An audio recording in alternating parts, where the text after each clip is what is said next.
So there are actually two kinds of vitamin C that we've come across. I like the sodium ascorbate better than the ascorbic acid. The ascorbic acid is a little more sour because, well, it's an acid, but they both have the same ascorbate ion. One with sodium and the other one with hydrogen, which makes it an acid and a little sour. I think it's harder to use in cooking, so we prefer the sodium ascorbate, but they both are vitamin C. So here we have sodium ascorbate vitamin C, and it's really good for your immune system. We like to cook with it, and because this is the sodium ascorbate version of vitamin C, it tastes a lot like salt.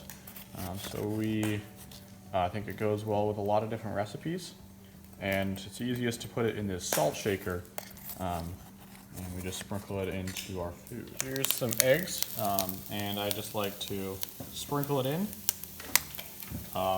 just like salt, and mix it up, and it goes well with just about anything.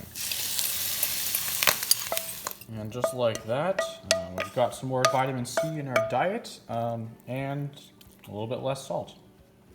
Although there is actually still sodium, but at least you're getting the vitamin C. So I think it's a great way to get more vitamin C, and I wouldn't notice a difference if it wasn't in there.